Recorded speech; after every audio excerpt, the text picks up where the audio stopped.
It began with a door that should not have been there. On the fourth floor of an apartment building that Caleb had lived in for 3 years, tucked at the end of the hallway, was a door he had never seen before. His apartment was the last one, always had been. But tonight, standing there with his keys halfway out of his pocket, his breath caught in his throat.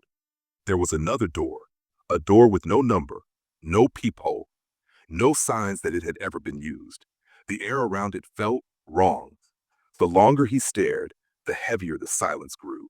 Something waited beyond that door, something that knew he had seen it. His fingers twitched against his keys.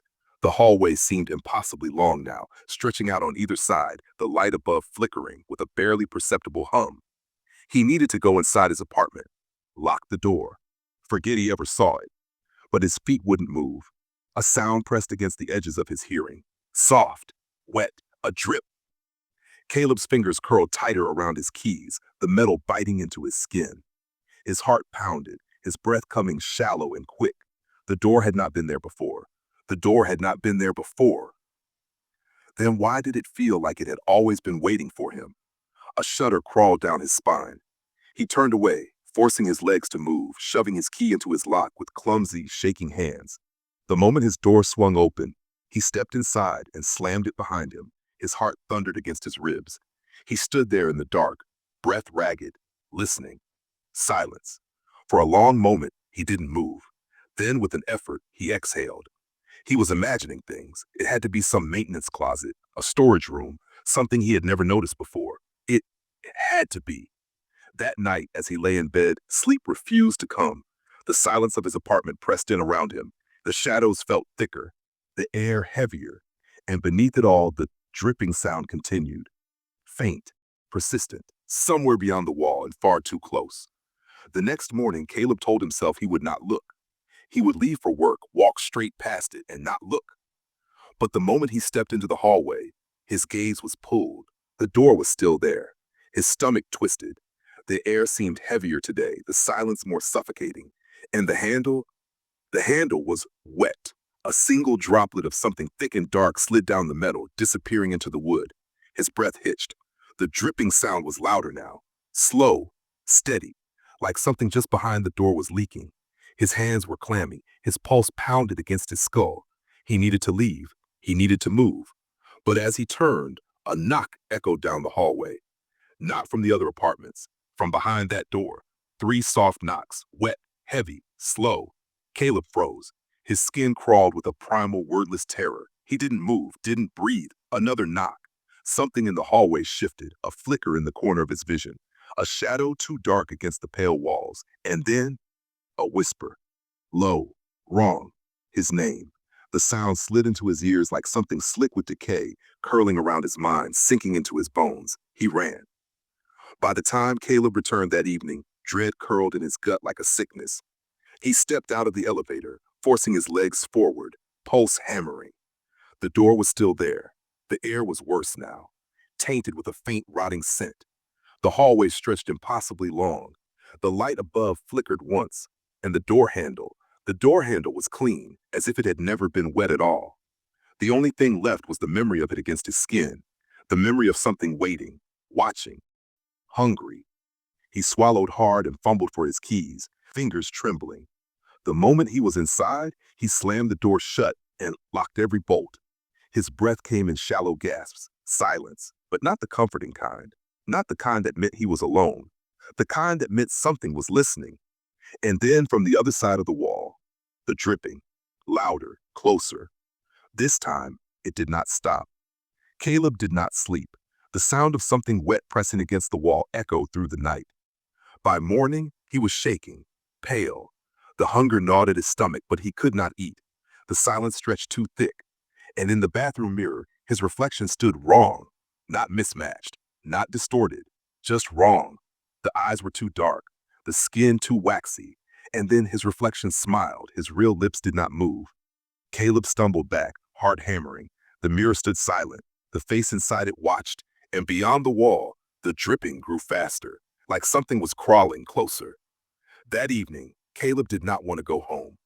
But the moment he stepped into the hallway, his stomach dropped. The door was open. A sliver of blackness stretched beyond the threshold, too deep, too empty. The handle dripped, the smell hit him like a wall. Rot, decay, something once human. And then, as his breath caught in his throat, the darkness moved. A shape unfolded. Not a person. Something with too many limbs, too many fingers. Something that should not exist. It reached the threshold, and Caleb ran. Down the stairs, out into the street, into the light, into the world where things made sense. And he never, ever went back. Weeks passed. He found a new apartment, a new place with no strange doors, but the hunger never left. The feeling of being watched never left. And every night, through the walls of his new home, the dripping continued.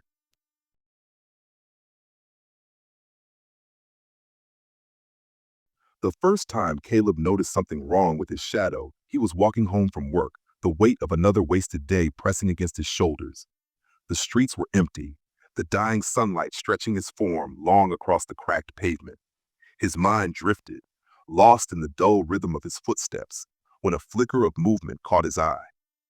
It was subtle, barely a hesitation, a strange stuttering delay. His shadow hadn't followed him in perfect sync.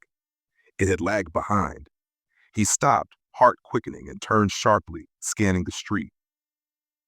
Nothing had changed. The building still loomed silent, and the distant hum of the city still murmured at the edge of his hearing. But the unease settled deep inside him, curling around his ribs like a creeping vine. Shaking it off, he kept walking. But the feeling lingered. Over the next few days, the sensation only worsened. Sitting at his desk under the glow of his office lamp, he found himself glancing at the dark smear stretched across the floor, his unease mounting as he noticed its unnatural stillness. It wasn't just reacting to the light, it was watching him. At least, that's how it felt. The way its edges seemed too sharp, too deliberate, the way it shifted just slightly, as if adjusting itself when he wasn't looking. At first, he tried to ignore it, blamed it on exhaustion, on stress. But then the hunger began. It started subtly, just a gnawing emptiness in his stomach that no meal could satisfy. He ate more than usual, devouring his way through his fridge, but the more he consumed, the deeper the hunger burrowed. It wasn't just a craving for food.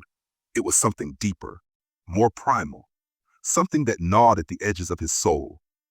He caught his reflection in the mirror one morning and barely recognized himself. His skin looked pallid, stretched too tight across his bones. His eyes were sunken, rimmed with dark circles. He leaned closer, heart thudding, and that was when he saw it. His shadow, cast perfectly behind him, didn't match his movements. For a fraction of a second, it stood still while he leaned forward. Then, ever so slowly, it caught up. He staggered back, a cold rush of fear washing through him. He spun, searching the dimly lit bathroom, but there was nothing there. Just the stillness, the suffocating quiet, and the sharp scent of his own sweat. That night, he couldn't sleep. Every time he closed his eyes, he felt it watching. The weight of its presence pressed against him, heavy and inescapable. He flicked the lamp on and off, testing it, staring at the wall where his shadow lay. Each time it followed the light like normal. But the moment he let his guard down, the moment his mind slipped into drowsiness, he felt it again, waiting. And then one night, it moved. Not just the flicker, not just the hesitation. It moved on its own. He had been lying in bed, exhaustion finally pulling him into a restless doze, when a sudden shift in the room jolted him awake. The air was thick, suffocating.